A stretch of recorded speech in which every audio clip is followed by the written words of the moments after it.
All right, good evening, everybody. Good evening, good evening. Welcome to Beyond Baroque. Welcome to the Wanda Coleman Theater. My name is Quen Ring. I'm Beyond Baroque's Executive Director.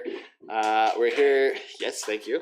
We're here to celebrate 3 new titles from one of our favorite new presses, Walton Well.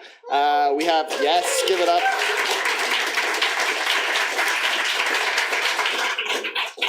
We have Sarah Maclay, Chuck Rosenthal, and David St. John here with us tonight. Very excited to welcome them here. They're 3 of our favorite authors, as I said. We have books for sale. We have a beautiful reception outside, thanks to Theresia. And I think we're actually going to learn a few things about Beyond Baroque tonight that even I didn't know. So I'm excited about that, too. But I did think we should start by saying a few things that I do know about Beyond Baroque. We do like to acknowledge here our presence on Tongva lands, and we acknowledge the wrong done to indigenous peoples through settler colonialism, the violent dispossession of their lands, and as an arts organization, Beyond Baroque is committed to uplifting indigenous writers and communities.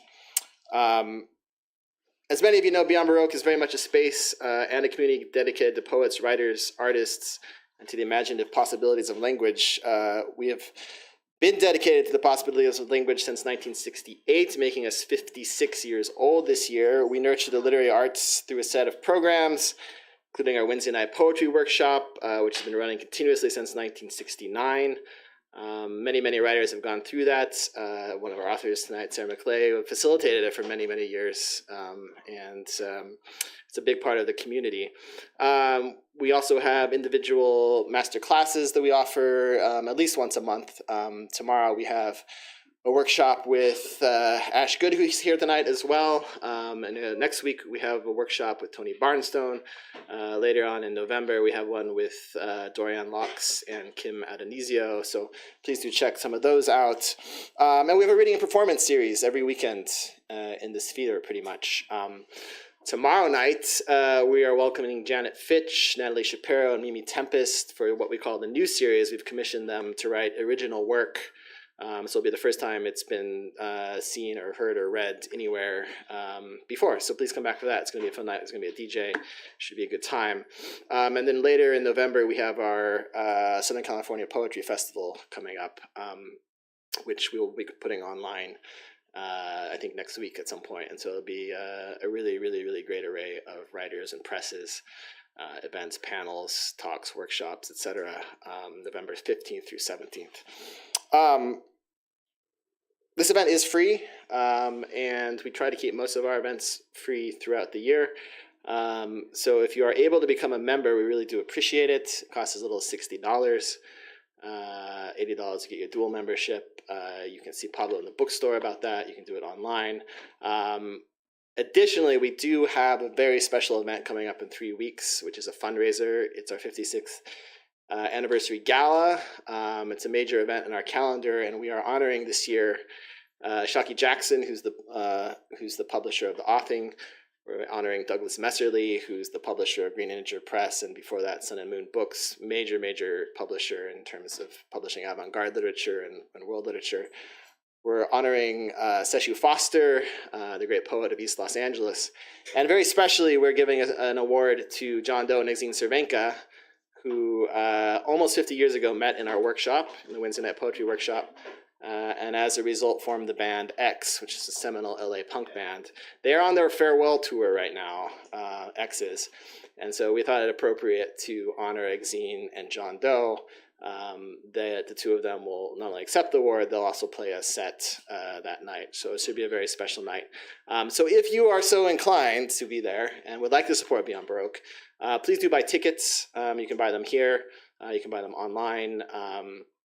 Tickets, you can donate. You can buy a table if you want. The arts are in a very precarious moment. There is a lot of support that came through during the pandemic through a lot of organizations like this one. And so that's sort of going away at the moment. So these kind of fundraisers are very important to the work we do. And so if you are able to come or support, we really, really do appreciate it because it means a lot to us. So that's it, I think, for the rundown of what I do know about Beyond Baroque. More later. But I did want to welcome to the podium, before we dive into the readings, the publisher of Walton Well Press, Theresia de Vroom, who's done an amazing job launching this press, and I'm just so thrilled to work with her. So please, everyone, welcome Theresia.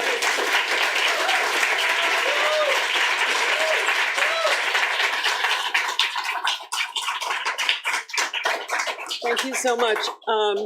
The Nobel laureate for literature yesterday said that the future of writing is small presses.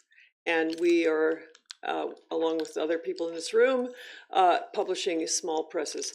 I want to thank my wonderful former graduate assistants, Giselle and Mel, for putting together the wonderful reception. And I want to acknowledge a couple of people. I would not have started this press if it wasn't for Gail Vronsky and Chuck Rosenthal sitting in my apartment in Oxford telling me I should do it. And I didn't want to do it, and I didn't think I should do it. And they just said, no, you have to do it. And so I did. And they beat me into it, and I'm very happy about that. And it's been great fun, and we have these marvelous books, I think. And, some people say you can't tell a book by its cover, but I think that's wrong. I think you can tell a book by its cover because how beautiful it will be. When an editor or a publisher or our wonderful Ash Good designs the covers and makes them beautiful and perfect and wonderful. And I think that's very important. I also want to thank all the readers tonight who are amazing, amazing poets and fiction writer, and for their friendship and for their kindness. And I also want to thank my son, William Helwarth, who always knew that art and literature and music are where it is and what we care for. So thank you so much. I'm going to just read our mission statement. Walton Well Press is named after once working well in Oxford, England, that provided water to the artisan population of the neighborhood of Jericho and any who might pass by. Images of the prophet Elijah, who was fed by ravens in the desert, adorn the street where the well is located to this day. This press publishes work by writers and artisans for solace and sustenance. They are our ravens, presses. No matter how small are our wells, between them both, they give us life. Thank you.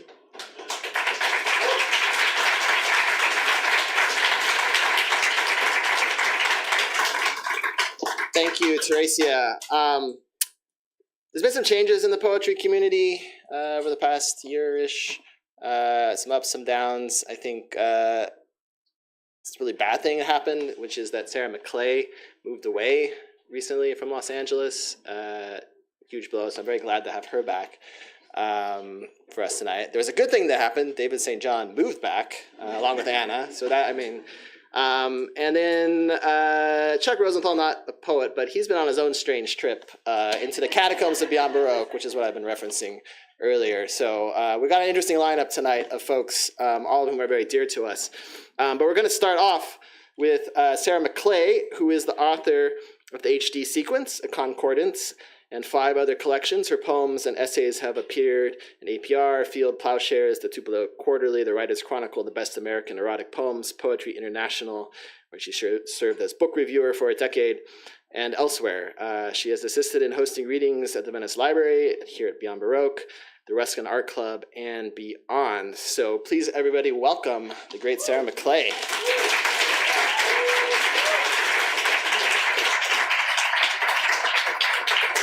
Thanks, Quentin. Can you guys hear me okay? Okay. No? Someone said no? Good? Okay, let me know if there's a problem.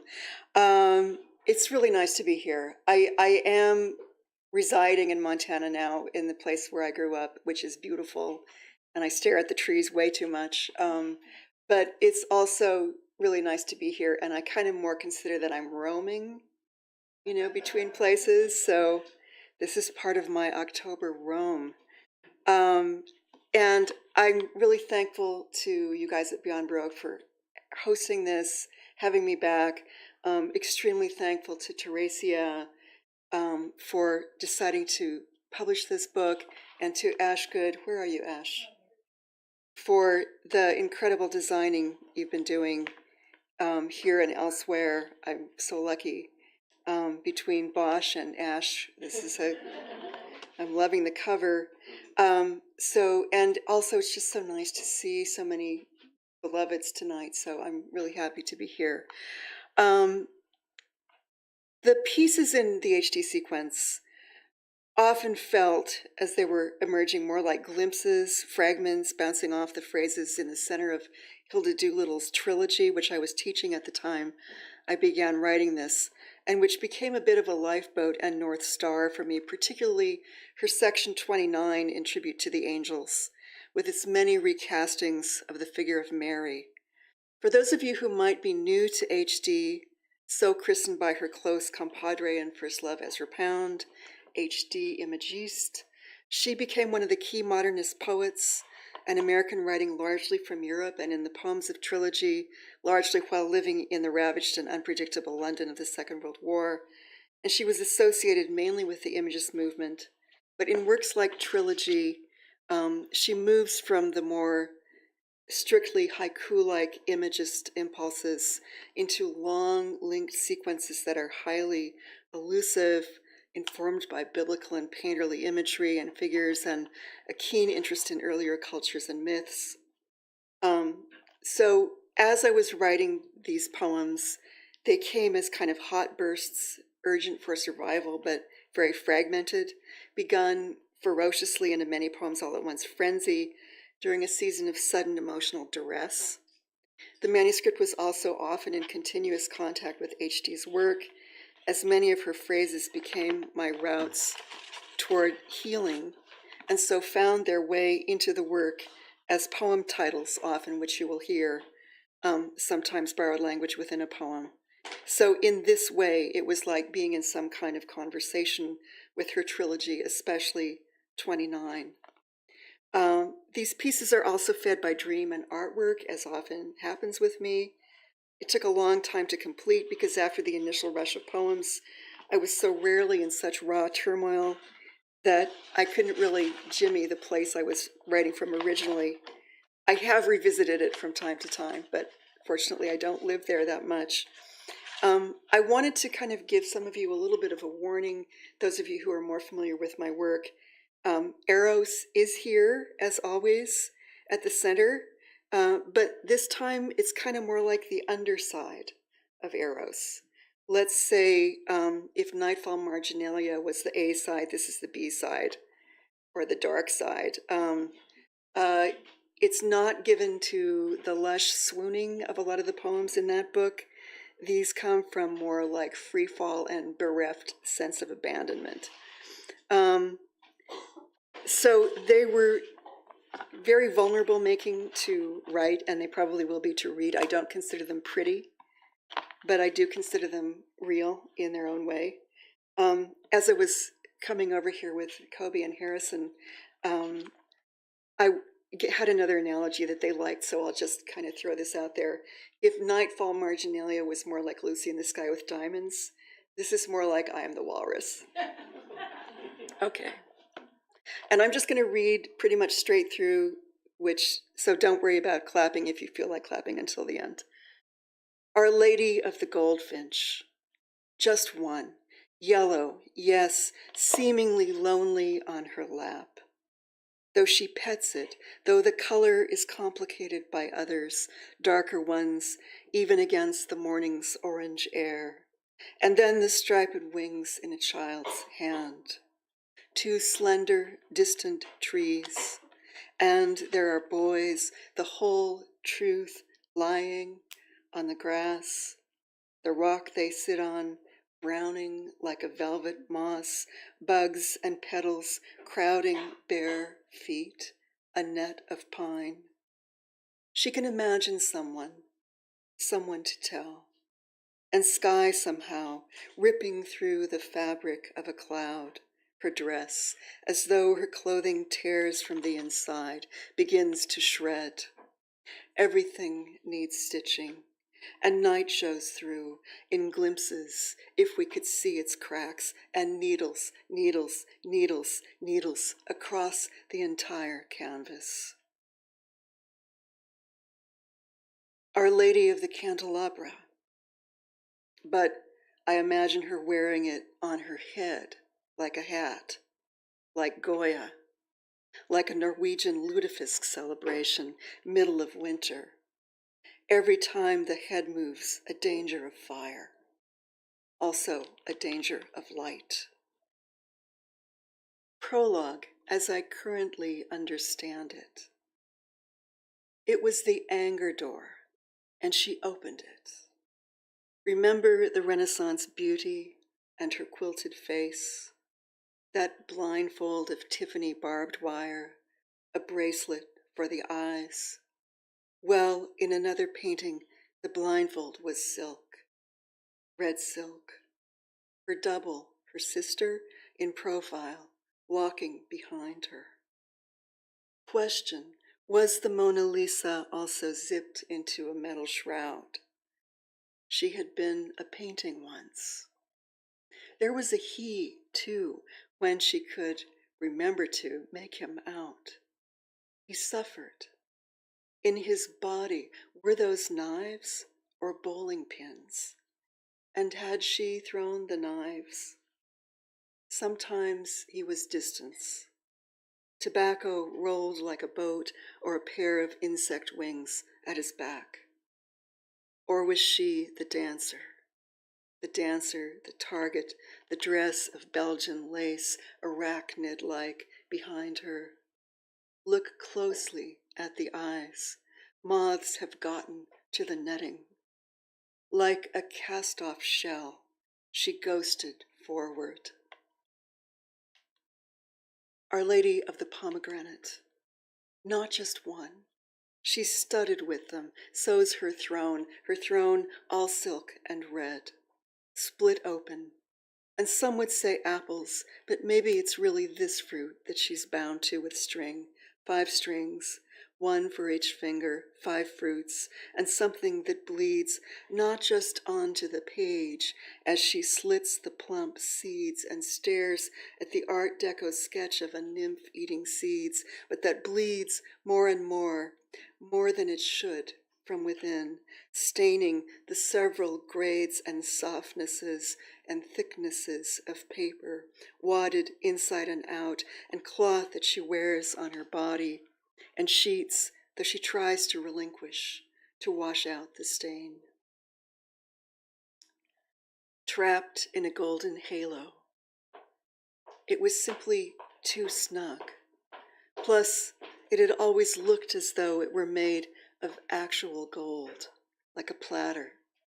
So it must be heavy, though she carried herself with grace, erect, as if practicing as a child, walking across the living room with a book on her head. Or the apple russet silk. This is the leisure of wanted silk, the wanted leisure of silk. We can nearly taste it. We can hear it rustle as she moves, as she must, eventually. And below the silk, there must be crinoline petticoats, and below the petticoats, apples, shining, dangling, growing in size as she walks, wine saps, golden delicious, Fuji, Mac, as though strapped to her body, green, transparent, gala, their stems abrading her legs, apples full of juice and hard brown seeds, and the choking waxiness of cores and bottoms dark as navels. And in another room, the sound of a bite. At the turn of the palace stair. It was a place that had the feeling of marble, of time, hors d'oeuvres all around, some harps. Proffering the chance of a later meal, he'd gathered a group of women together. If anyone had happened to bring a set of packed bags, well, she and he could go to Paris instead. One of them had. With arrow. This is where the confusion comes in, between Cupid and deer. The suave turn of the head is what she'd imagined, hoped for. Then the photographer snapped her picture, the one now titled, holding her name upside down on a sign. They were all wearing black, cameras and umbrellas parked on a landing by the men's room, everything white and gray, the worn industrial rug, the walls. Nonetheless, the photos were in color, though the only shot she liked was the one where she was glancing down so far that her eyes looked actually closed, just as though she were really almost sleeping. Head bowed with the weight of a domed crown. How she wept into the pillow cushions of the couch, apologizing, post-Thanksgiving, helpless with Merlot, and her head sank further into the cushions. The next day she dumped the rest of the turkey in its silver sack. Her snood drawn over her hair, or the furry North Dakota hat with forehead flaps and ears. The right thing in this moment to wear to a party and not remove. The need to be anti-fetching. The need to shake the crystal, geyser, water, and spray like a dog jumping into a hydrant, summer all over her clothing, the plates, her hands, until someone could help her remove the cap, or the pressure stopped. The pressure stopped. Actually, at the turn of the stair. But this is the one she needed, this visitation, this vision, a sense of light, a presence, a wing, not a real wing. A kind of light, sound of sun burned through the moon, gentler than anything she could now imagine, something beyond violence, and something beyond violence to self, beyond the feeling even of being in her own legs, though this was streamingly intense now. She wanted something beyond all spectrums she had ever known. What, anyway, is light? Her hand at her throat.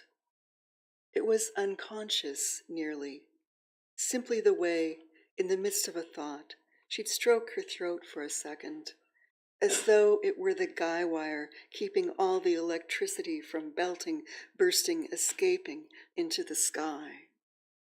Really, it was not a dire gesture. not that. Like something a dog would do in the middle of sleep, except more graceful. It countered the also unconscious furrow above her brow that was more like a riverbed, actually, than anything in a field. With doves and a heart like a valentine. But why did we see this, too, in a cage? Her rage, bright as a trumpet, filled her stomach with a sound that took the place of food, but she was glad at least it filled her stomach and not the air in front of her, though it would have emerged as loud as a klaxon, a siren bigger than miles, and the owners, because there are always owners, would have to decide what to do with their non-performing cage. We see her stare past a mirror through an open window. It's a moment in which she's solid enough not to bother with verification. The mirror suddenly holds little interest, just a piece of glass or metal on a wall, as though it were tradition here to hang such things as trinkets, windows, other trinkets, walls. Our Lady of Wrong Lyrics.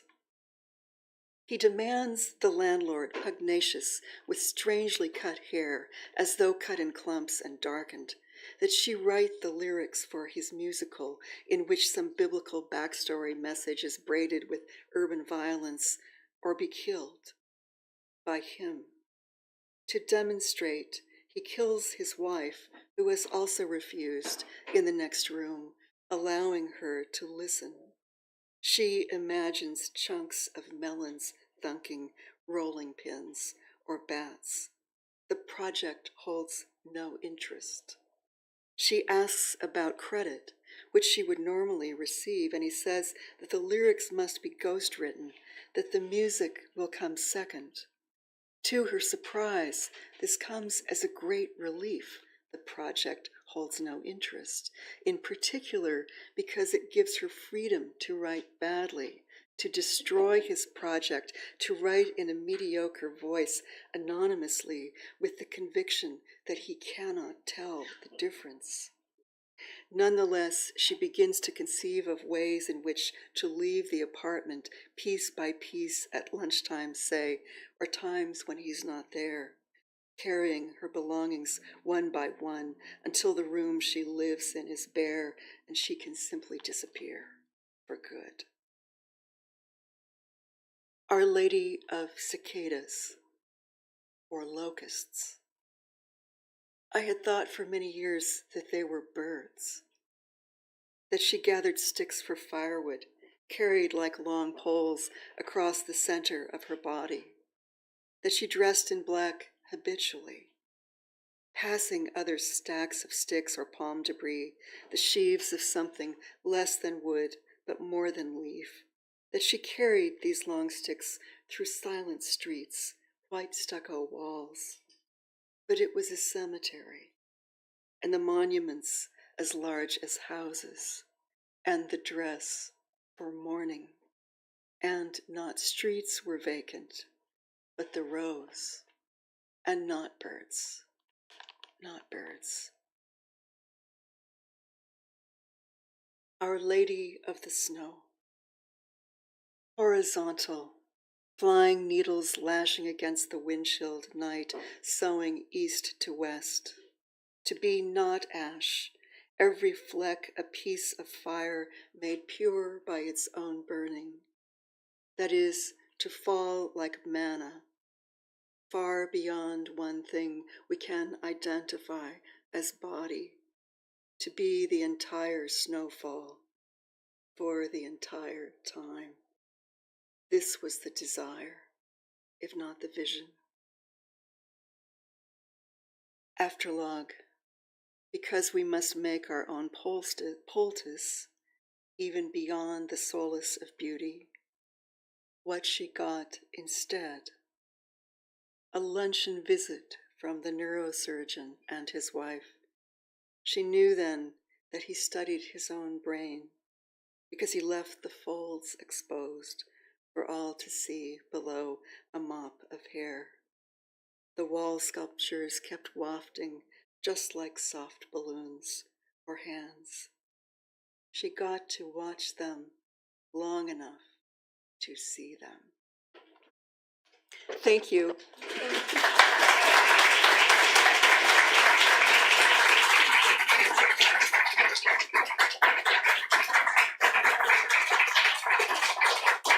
Sarah Maclay, everybody.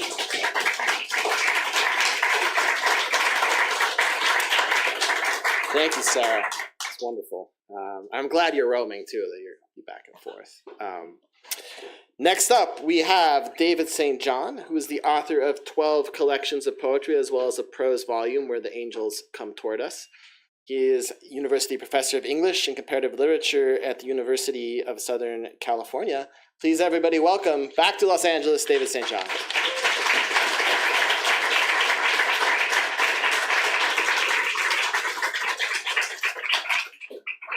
Well, what an enormous pleasure it is to be here.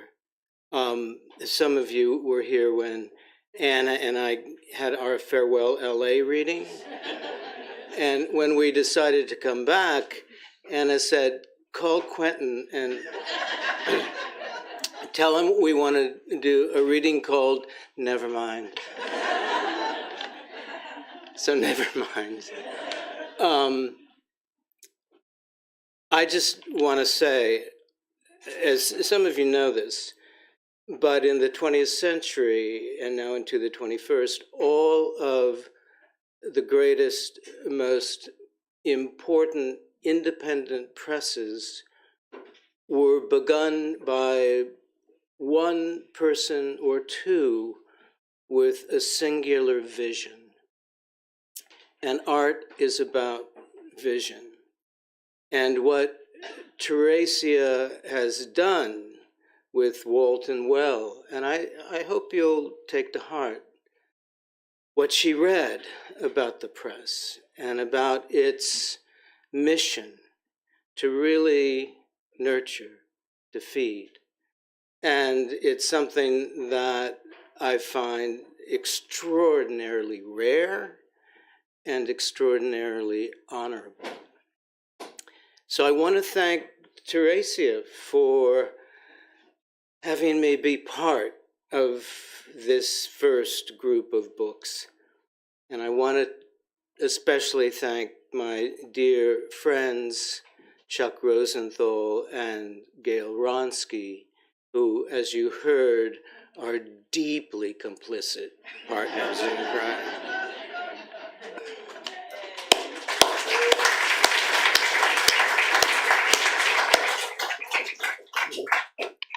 And also thanks to Sarah and those extraordinary poems after the HD. And it's so interesting to me because I hadn't thought of this, but what I'm reading and this quite extraordinary looking book, Prayer for My Daughter,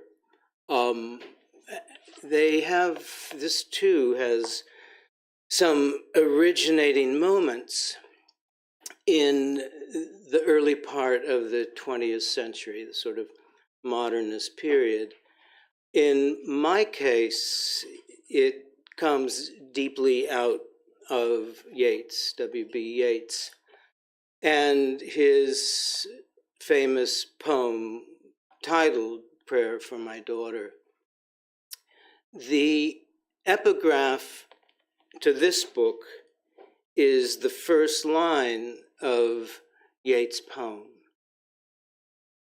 And it goes, once more, the storm is howling. And Yeats is living in his famous tower called Tor Bellili. And there is an actual storm, but it's also the early days of 1919, 105 years ago. And it's the moment at which, after the Easter Rising in Ireland, and the 4 principles of Irish nationalism were executed 3 years later in the early days of 1919, it began again. And what we now call the Irish War of Independence. So there was a storm outside, not only in terms of the weather, but in terms of a desire for independence and freedom. And one of the things that I want you to think about when you hear Chuck read his absolutely extraordinary novel is how the young woman in this book is also looking for independence.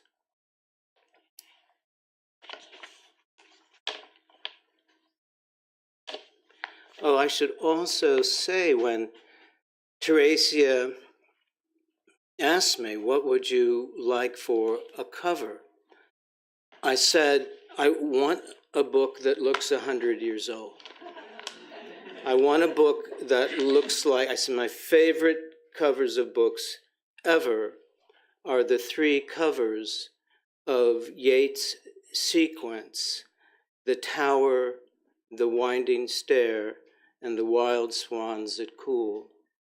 And I said, that's my dream. And with the help of Ash Good, this is actually based on the cover of The Wild Swans at Cool. It's amazing.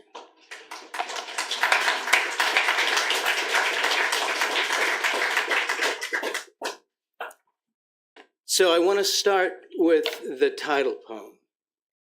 And it's set also, as was Yeats' poem, in precarious times, which is to say our times. And what one wishes, if one is a parent, most of all in one's life, is to be able to do the impossible, and that is to protect one's child. Prayer for my daughter.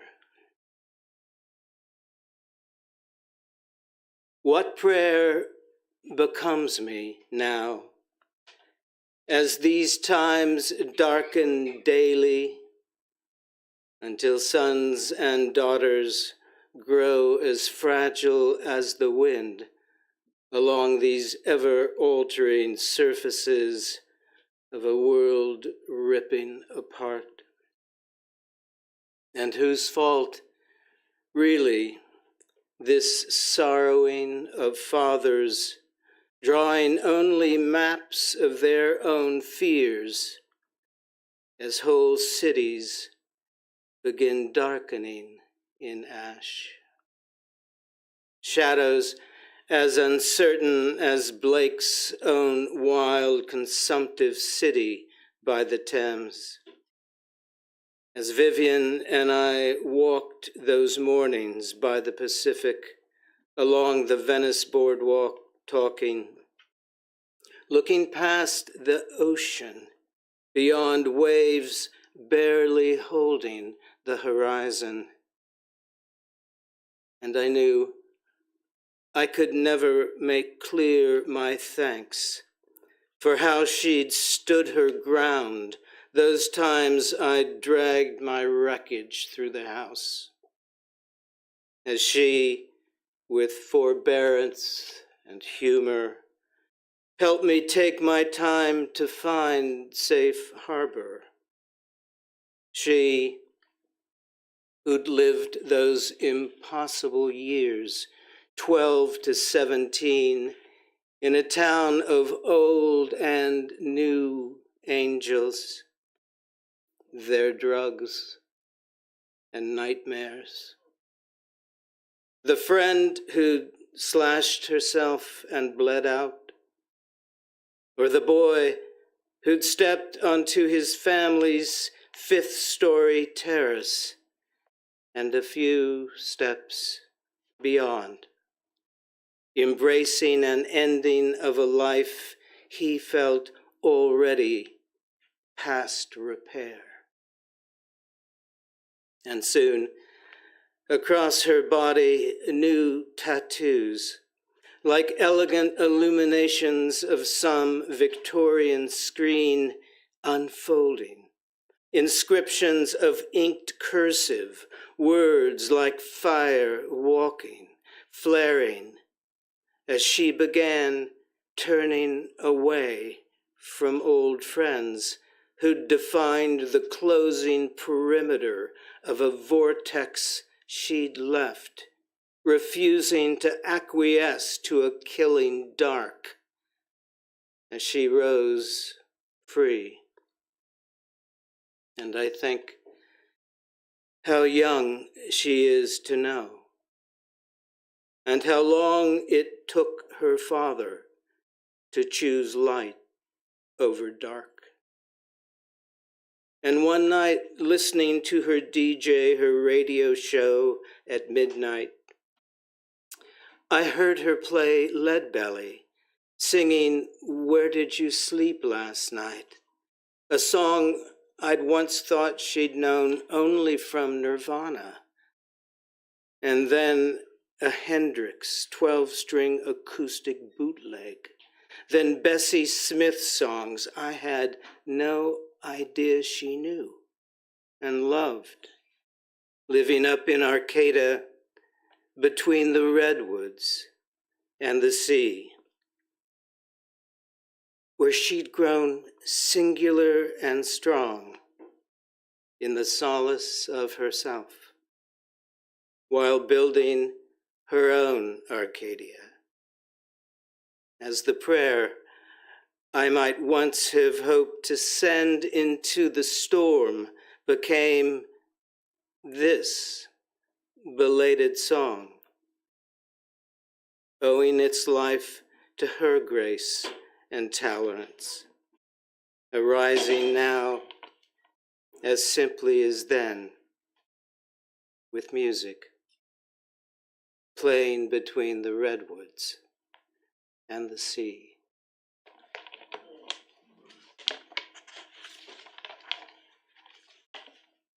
I heard that.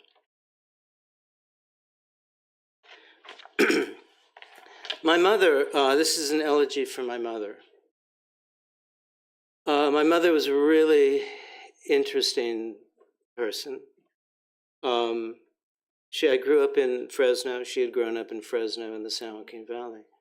And she had been in the theater department at Fresno State. And can you hear me now?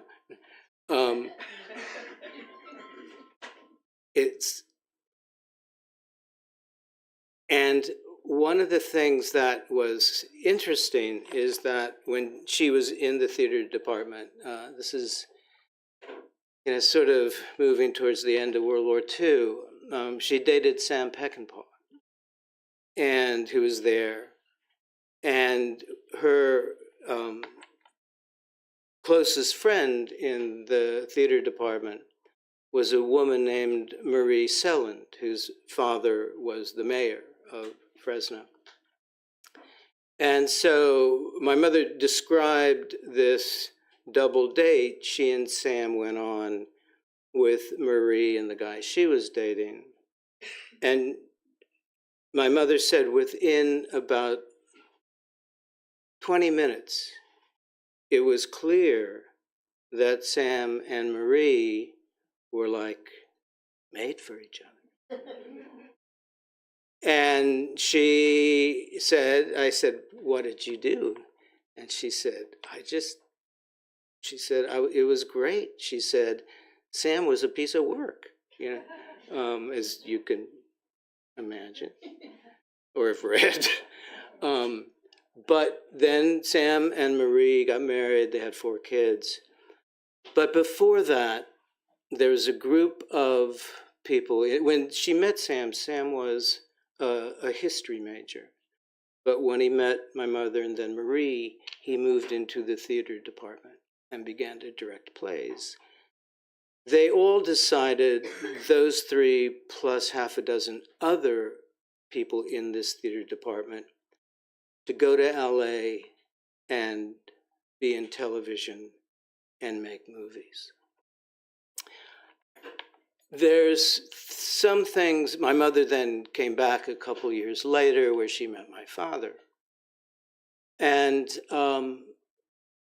one of the things about this poem is that I began to discover as the years went by that there were things about her I had never known. And this poem is called Of Beauty. And there's a line of Keats, and Keats will return later, that stands behind this poem, but it's not quoted. Of beauty. I think Jacob said of the ladder, it was a thing of beauty. Yet I'm not certain if he meant its luminous destination or the ladder itself as our vehicle to such pure mystery.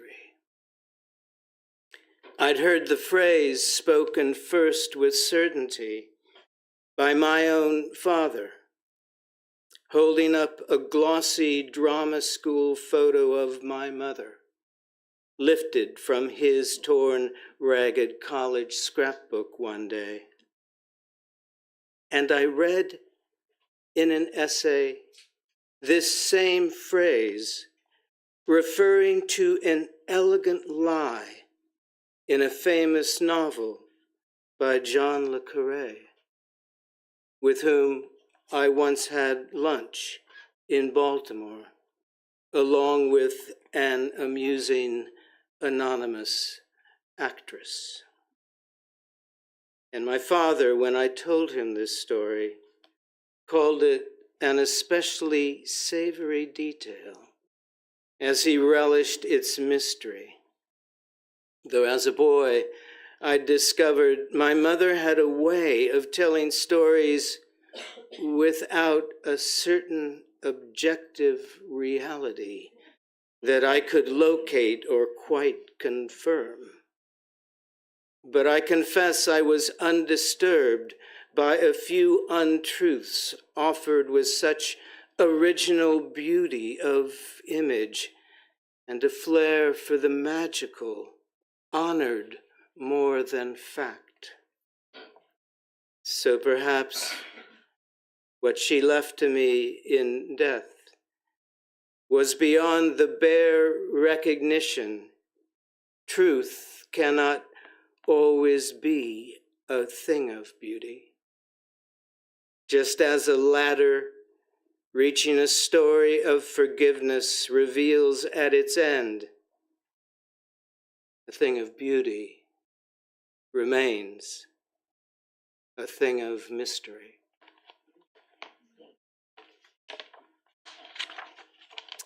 I want to read two poems back to back, different figures, but the same, basically the same landscape, and that's the sort of lower Sierra Nevadas of the San Joaquin Valley, an area called Academy, California, and a little above. And this first of these next two is called Late Farewells. And there's just a little epigraph line, Academy, California.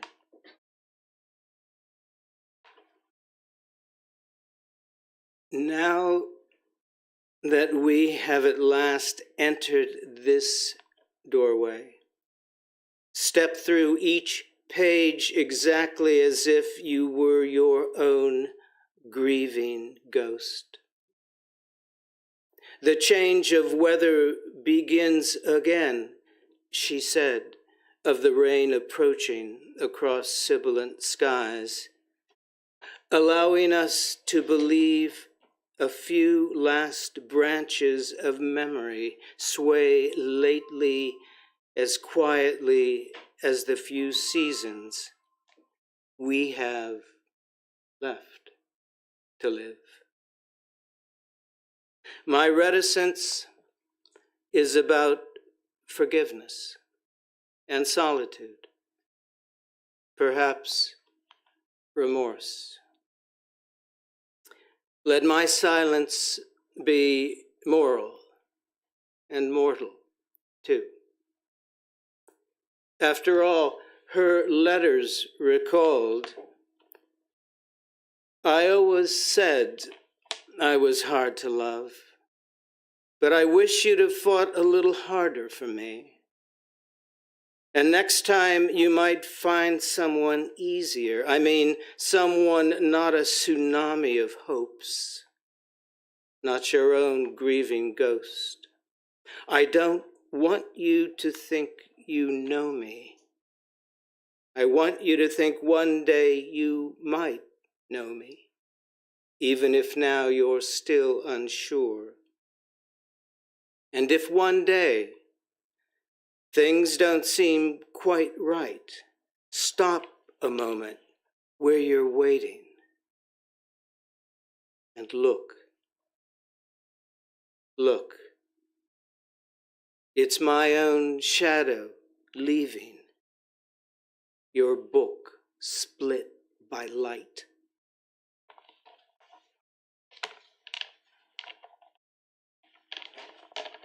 And this next poem is the last poem that was written that went into this book.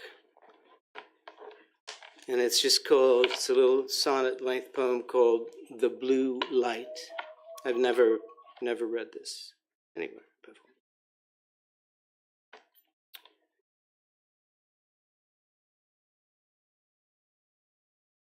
Where were you as the light descended?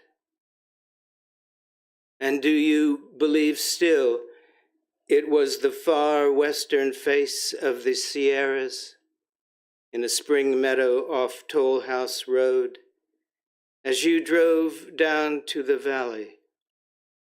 And were you living still at the ranch? Or had you left already for the Mendocino coast, wearing the braided leather belt I'd made for you that last spring together? I hope you were driving the old green GMC panel truck we'd used at the bakery for our deliveries. I heard you wrote your sister. You hoped soon you might marry the angel Gabriel. Now your spirit was a blue lamb. I think your heart was helpless to such music, even if you could recall kneeling to plant those indigo iris by the path to our cabin. Yet light brings so many inflections of beauty. Wasn't there anything at all you mourned of the leaving?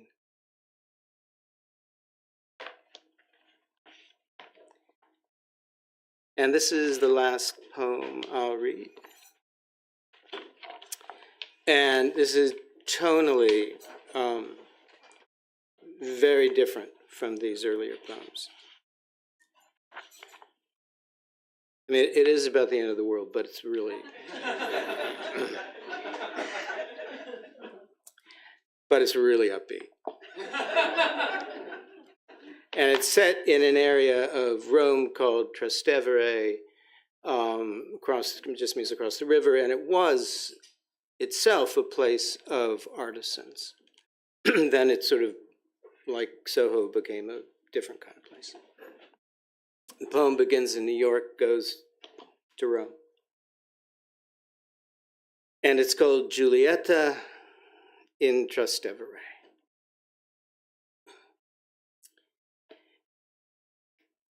It wasn't what I'd expected. When I saw the address Marco had written on the flyleaf in my copy of Montale's The Storm, it really was. just before we left his brother's bar, next door to a vacant dry cleaning place on Broome Street. As he said, "You've got to check in on her for me. You've got to see how she's doing. You've got to see if she's alive." And I swore it would be the first thing I'd do when I got back to Rome, that I wouldn't let a day pass before I'd go and see Giulietta, and that I'd call him right away to reassure him those needles she'd loved hadn't lifted her into some purgatorial silence. And Marco was just staring at me and saying nothing at all until just a quick, "I know you will." And it was only a few weeks later I was back in Trastevere at Raphael's, when Giulietta entered the party as if dressed in layers of silk and frost, drawing every eye in the room to her faux jaguar jacket hanging off bare shoulders. And I saw it wasn't an entrance so much as an accusation aimed at the conversations in that room, including the one I'd been having about the movement of the triangle in Kandinsky and its delicate mystical agency with a Benedictine monk visiting Rome from a high desert monastery at Valiermo, where I'd walk the stations of the cross one Good Friday of a very bad year. And now, Raphael's party for our new year of more brutal fears had us all a little edgy with late resolutions met to resonate across the next world war and soothe those nightmares awaiting us, even though we knew the truth was simply that nobody saved anybody, just as I'd never saved Giulietta. And love fades to noir in every Mercury mirror. And all in all, I think I was relieved to see her coming over to me, rings chiming a wine glass, as she moved next to me to say, "And so I see I'm just in time." Thank you.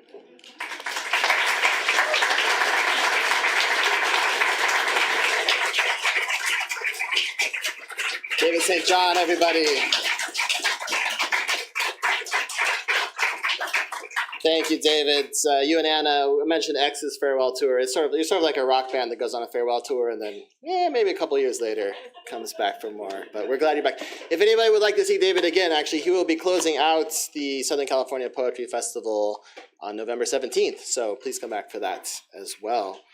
For this evening, our last reader is Chuck Rosenthal, who is a writer living in Topanga Canyon.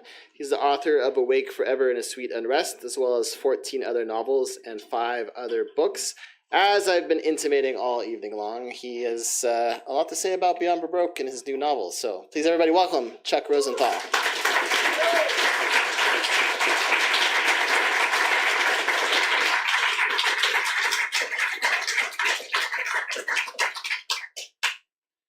Thanks, Quentin. Thanks for Beyond Baroque for having me. You know, remember in the days when you'd go to concerts and the warm-up band would be better than the... That's the kind of feeling I have right now. But there's this beautiful cover. I want to thank Theresia and Ash Good for this gorgeous cover. And thank Theresia for liking this book. And Quentin, thank you for having me here, having all of us here. The main character of this novel, which the narrative present is mostly set here at Beyond Baroque, is a 19-year-old high school dropout. And she takes an internship here.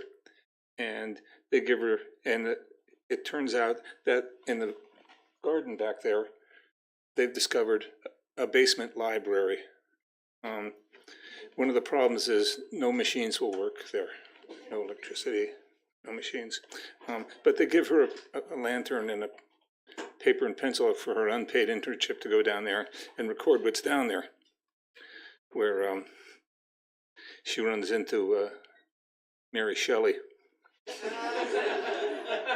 And but she is the main character of this book, Keats and Mary and Percy Bysshe, Mary Godwin Shelley, Percy Bysshe Shelley, and Lord Byron. She's a kind of foil for them, and she's so it's a novel of discovery and of growing up.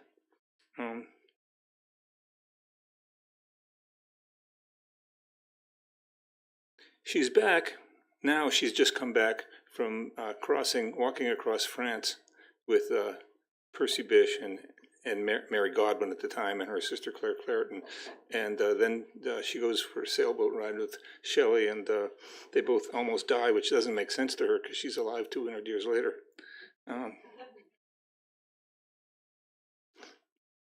But when they get back to shore,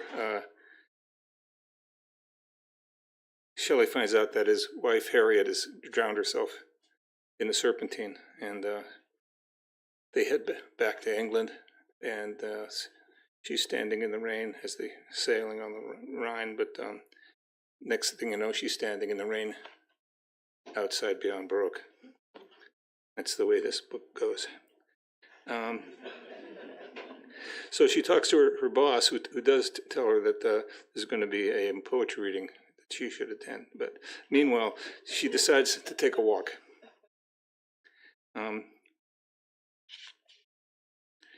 It was time for a walk in the rain. She left through the front doors. They're right there. And headed down Venice Boulevard. The rain was more like a fine mist, a Los Angeles rain, merging the air and sky, the air disappearing, and the watery sky everywhere. It doesn't happen to you, you become it. A ghost in ghost air. She first felt in the library itself, like a ghost, as Keats implied, and Keats refers to her affectionately as the ghost from the future, that it was impossible to tell who the ghost was. To himself, he was who he was, when he was. She was his apparition. Now, as she passed onto Wonder Boulevard, the shops and cafes around her turning off their lights, she passed invisibly, an apparition to herself. She crossed the boardwalk and walked across the beach parking lot, only a few cars here and there in the growing dark. She could hear the ocean waves now, rhythmically rolling against the shore. She removed her light canvas loafers and felt the cool, wet sand on her feet. The vast ocean, home of birth, sprawled and moaned for thousands of miles in front of her. Down the beach, to her left, near the shore, a light flickered. Before her encounters in the library, before Scotland with Keats, before Italy with the Shelleys, she would have turned and walked away the other way. Now she walked toward it.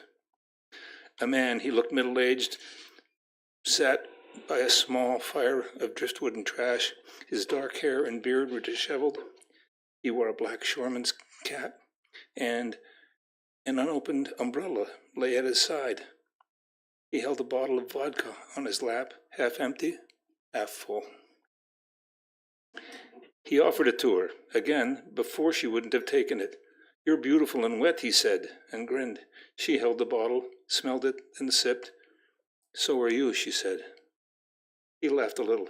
"There's a bit of opium in there, milk of paradise." Now that's laudanum, right? And that's something that Coleridge was addicted to. So in this case, it's vodka and opium, but so it can be any opium mixed with any whiskey. I was going to do. Remember back in the days when your professors could smoke?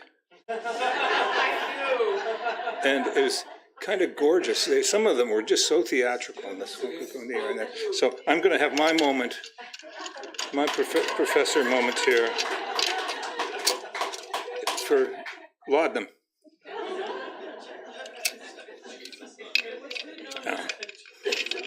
Well,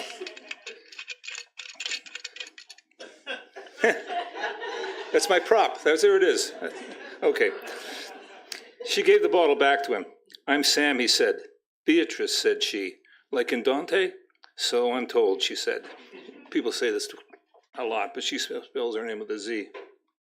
A pure heart is best, Sam said. But if you're going to read him, do it in Italian. You read Italian? In my day, he said. He pointed next to him. Why don't you use your umbrella? He took a swig from the bottle. You can't wait for your demon lover under an umbrella. Now, people, you'll see some lines from this, but they'll wonder how could you write the dialogue for these people, kids, and etc. And I said, they wrote it themselves. I just lifted it from their poems. When he offered the bottle again, she took it and drank. It took the chill out of her bones. Are you homeless? She asked him. He spread his arms. How could you call this homeless? Are you homeless? Sometimes, Beatrice said. Sometimes I am. More timeless than homeless. I like that, he said. May I use it? For what? For a time, he said. Maybe forever. She looked out at the ocean, almost black now under the black sky. The wind picked up, and she recalled the storm in Shelley's boat. It stirred something in her. Mystery. Somehow confronting mystery. Have you heard of the Romantic poets? She asked him. He guffawed and drank some more. Truth is beauty, he said. In beauty, truth? Had Keats said that to her? Did he have to? Baloney, Sam said. All right, she thought. Baloney. Something has happened inside you nonetheless, Sam said to her. When she couldn't respond, he said, you are transparent to me. And a lot of people find that she has a kind of innocent purity. One thing for sure, she hasn't read the Romantic poets. The rain had stopped. Over the ocean, the clouds lifted, and on the horizon a star appeared. Sam picked up his umbrella, stood, and leaned on it like a cane. Venus, likely, he said. You could say I was waiting for her, and maybe for you, too. He offered her another drink, and she took a big one. It transported her. The man in front of her looked suddenly less substantial. She turned away to walk home. She walked, stopped, looked back for Sam, but he was gone. But she heard his voice floating over the waves. I'd stay away from Byron, it said. Of course, you know what happens next.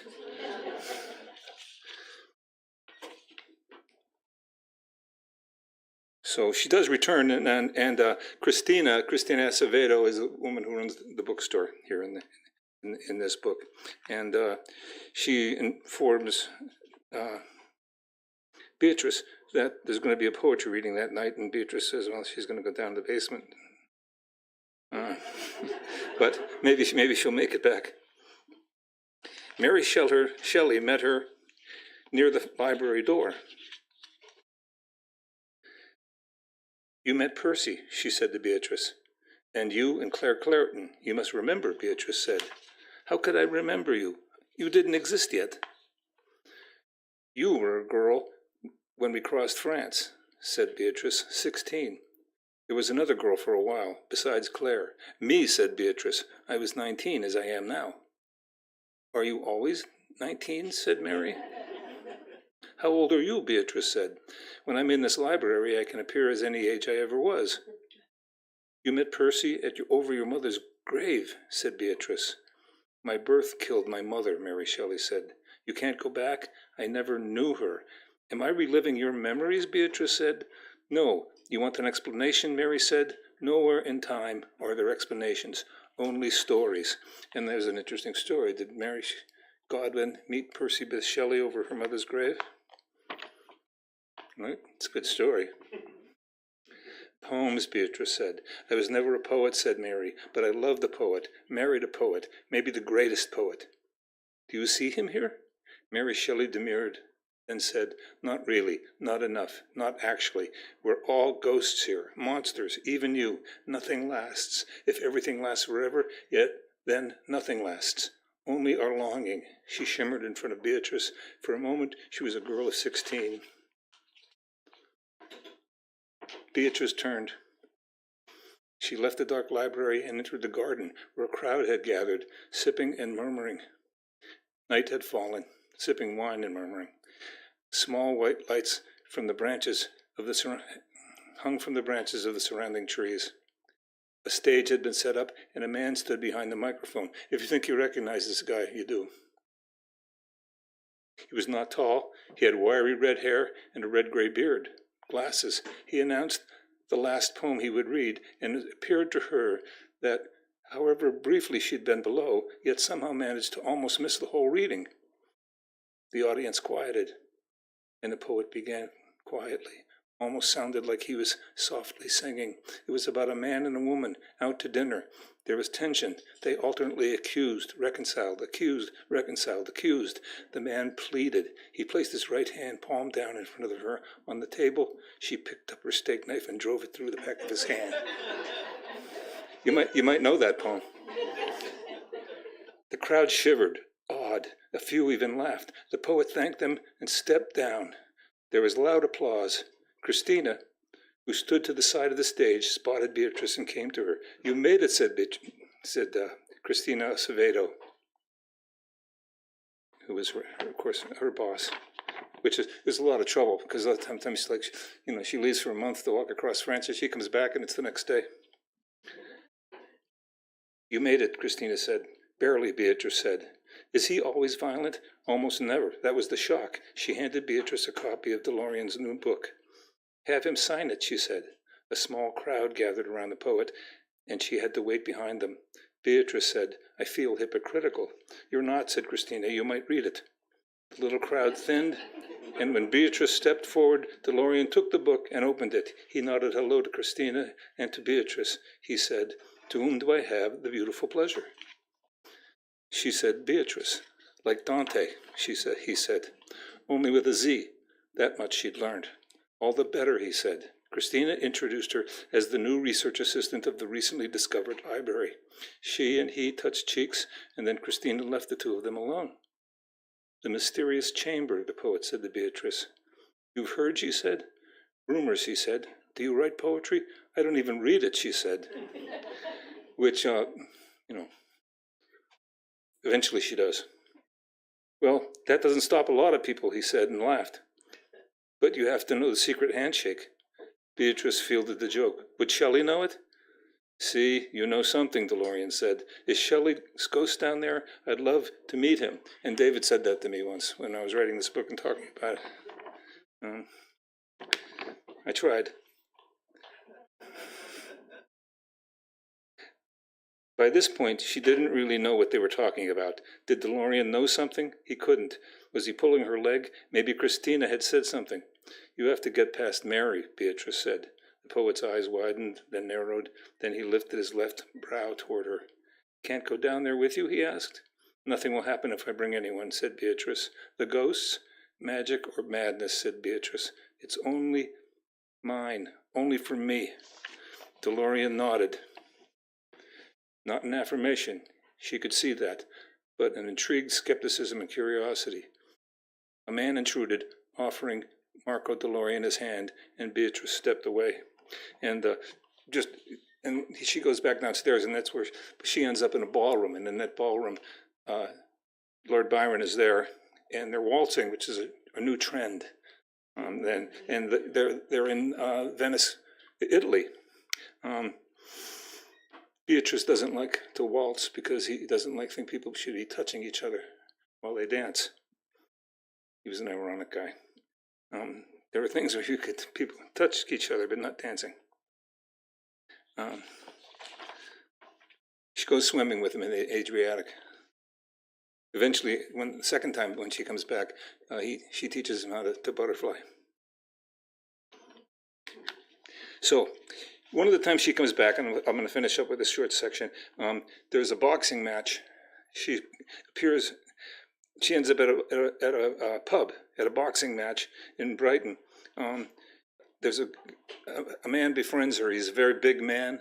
He's got scars on his wrists and his neck. You, the reader, would of course recognize that as the Frankenstein monster, but Beatrice wouldn't know that. But he kind of takes care of her there, and he explains boxing. So then, because there wasn't an organized situation, they just said, you came to town, they had a kind of champion. You could do anything you want to each other in the ring. And then that guy steps out, and in the other part of the ring, Keats steps out, and his corner man is Byron.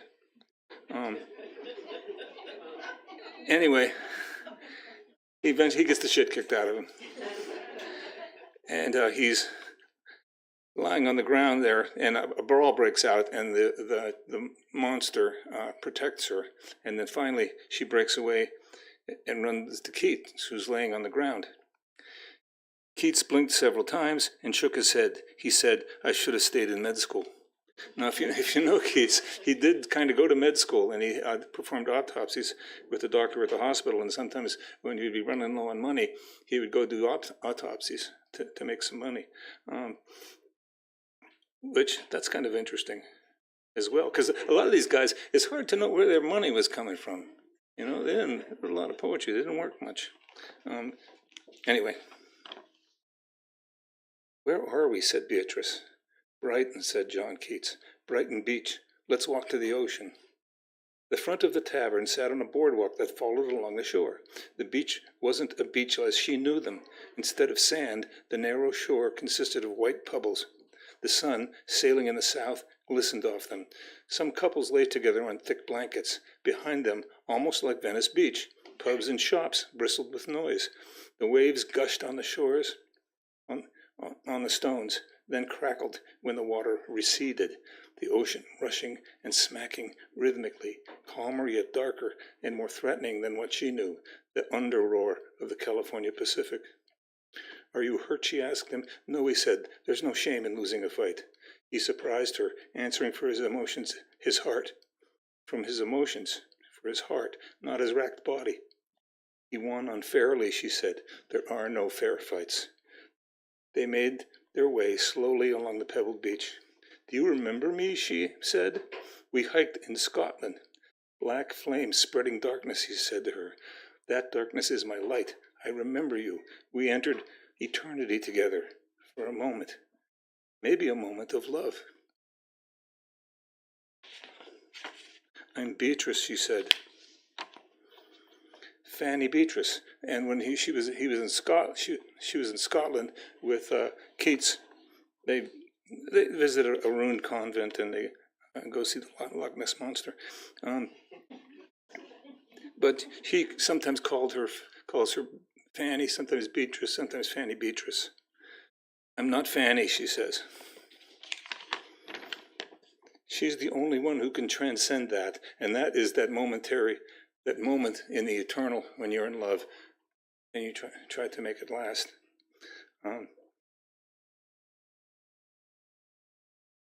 She is on a beach in England talking with John Keats about love. "Can you read Italian?" he asked her. She simply shook her head. Of course, those guys could all read and speak Greek, Latin, Italian, French, not German so much. They read the ghost stories to each other in the castle, and where she supposedly came up with the idea of writing Frankenstein.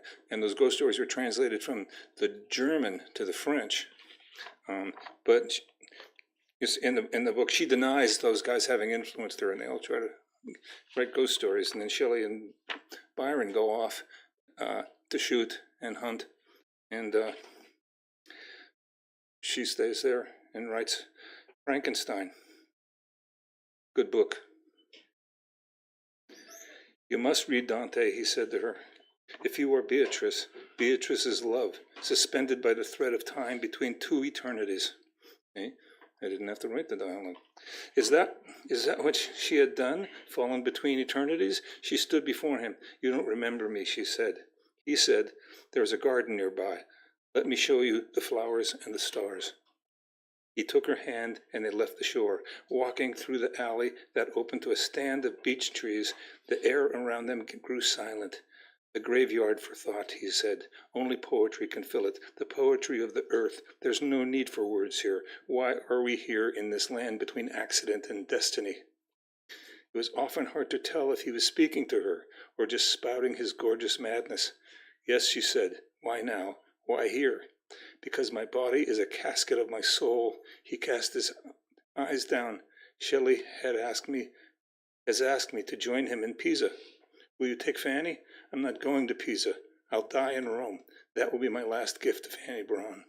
She touched his cheek. "You will never die, John Keats." He looked into her eyes. "My ghost from the future," he said. He had transformed her. If they had not been lovers, then she had yet fallen into his depths. Could she save him? Once again, almost knowing her thoughts, he said, "You can't stay with me, can't save me, you cannot follow." He kissed her forehead. She held him. The dusk fell. Above them, a bird burst into song. He didn't need to name it. You know that.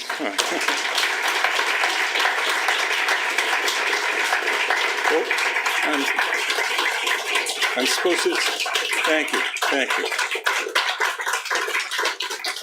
I'm supposed to tell you can visit me at chuckrosenthal.com and see some of my other books. And thanks so much for being here. Thank you. Chuck Rosenthal, a round of applause for all of our authors, please. Thank you, everybody, for coming. Thank you to our staff who worked on this, Jimmy, Yvonne, Eric, Pablo. And a big thank you especially to Theresia de Vroom for starting Walton Well Press. Congratulations. Even better than a round of applause for her, please do buy some books. Thanks to everyone for coming. This lovely reception. Hang out for a while.